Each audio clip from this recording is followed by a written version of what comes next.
Alright guys, welcome back to my review of this week's TNA Impact Wrestling for October 11th, 2012, the go-home show for Bound for Glory this Sunday. And Hulk Hogan hit a fan in the crowd. No, I'm just kidding, obviously. But this was a good episode this week. It was simple. I thought they were going to do something goofy with Joe Park, and they didn't. It was just a straightforward wrestling show where they put over the angles for the pay-per-view.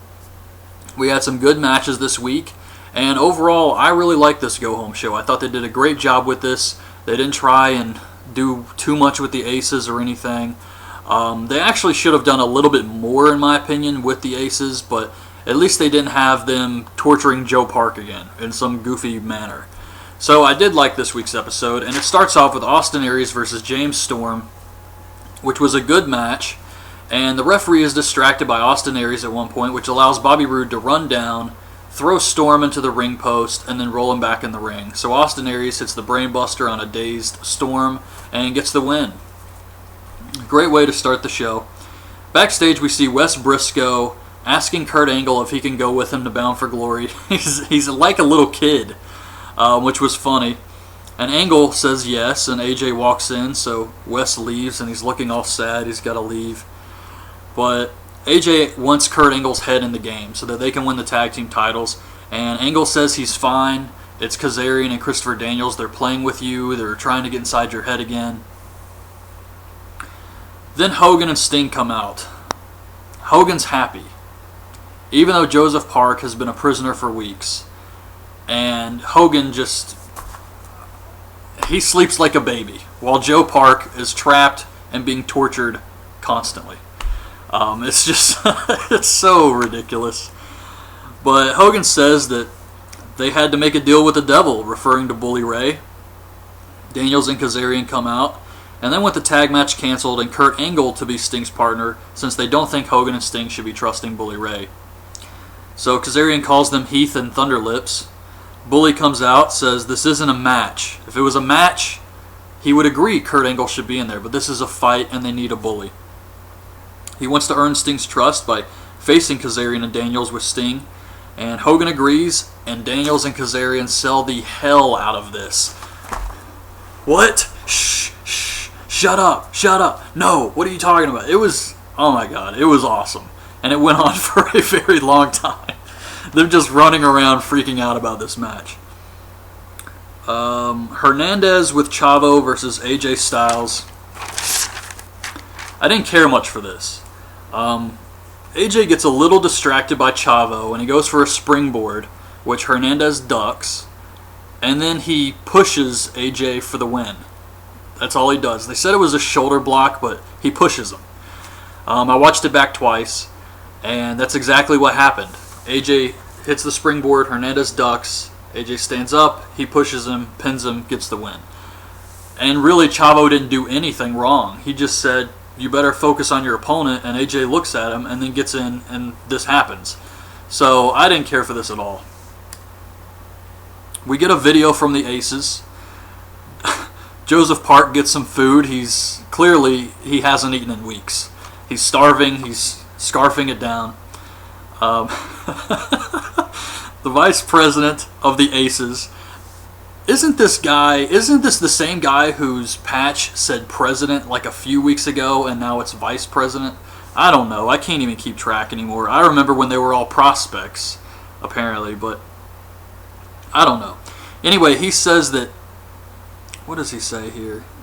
He would describe that young lad, referring to Joe Park, as pretty damn durable. I had to watch this back about 4 times because I could have swore he said adorable, referring to Joe Park. But he says pretty damn durable. And he says that they were surprised by Bully's actions, but they can overcome it. They bring up whether they were locked out or locked in, and will put that to the test tonight. And apparently they were locked out because nothing happens. So I guess they were locked out and everything was fine, really, until Hogan agreed to this match to give them full access. Zema Ion comes out, says he doesn't have a match at Bound for Glory because he's killed the competition in the X Division. RVD comes out. I actually said in my prediction video that I wouldn't be surprised if RVD had a match against somebody like Gunner and possibly Zema Ion having a match against somebody. Well, they just put those two together. So RVD comes out, says he doesn't have a match either, and Hogan said he could have his pick of anyone. Zima holds up the belt. RVD acts like he's going to punch him, and Zima uses the belt to block and then gets hit with a Van Daminator. Hogan is telling Sting he still doesn't trust Bully. Bully is pissed off about this, and Sting says they need Hulk's endorsement. Sting says Bully better not let him down. Bully leaves, and Sting says, "Wait for me." Oh man, it's gotta be crazy working in the Impact Zone. Tara gives Brooke Hogan a list of demands for her and her Hollywood boyfriend. She says Brooke's Hollywood elite. Not even Brooke Hogan believes this. Brooke rips it up, and Tara says Kim and Chloe were right about you. So just another... I mean, I like this. I think it's funny, and I think Tara's been doing a good job with this as a heel. We get Daniels and Kazarian versus Bully Ray and Sting. Bully saves Sting from getting hit with the tag title by Daniels. Sting saves Bully from Kazarian. And he tells Bully to get the tables. Just like that. So Bully gets the tables and hits the powerbomb on Daniels through the table. The ref rings the bell. Just a way to build up trust between Bully and Sting, which I think he will eventually betray on Sunday. They play a video package for Austin Aries versus Jeff Hardy. Hardy says he will win the title Sunday and become the best wrestler on planet Earth. I guess they didn't want to say best in the world for obvious reasons. Joey Ryan, Al Snow video package. Joey Ryan says he's got the home field advantage being from the West Coast. Thought this was fine. Still don't really care to see the match, but Magnus is talking to Samoa Joe backstage. He says Sunday he won't be able to hide behind Hogan and politics, and Magnus says that he's TV, but he's going to make Joe wait until Sunday so that millions of people have to pay to see it. That's a stretch, man. That is a stretch. I couldn't believe he said that. It was kind of sad, really. I don't know what number Bound for Glory is going to do because they don't release that information, but it's not going to be millions. I don't know. I'm not even sure what their recent numbers have been, but I remember when it was like 8,000 for a TNA pay-per-view. 8,000 people would pay to watch it. Not big numbers at all. Anyway, Gail Kim versus Tessmacher. Tessmacher wins with that slam move. Tara attacks her after, and Tessmacher slams her too. Tara's winning Sunday. Definitely. We get a video package for Sting going into the Hall of Fame, his Hall of Fame video. And I really like this video. I thought it was cool. I can't really do it with the camera, but there is one clip in this video where Sting is staring directly ahead and then just moves his eyes to the right. And it's hilarious. Jeff Hardy versus Bobby Roode. Jeff Hardy damn near breaks Bobby Roode's neck with a whisper in the wind.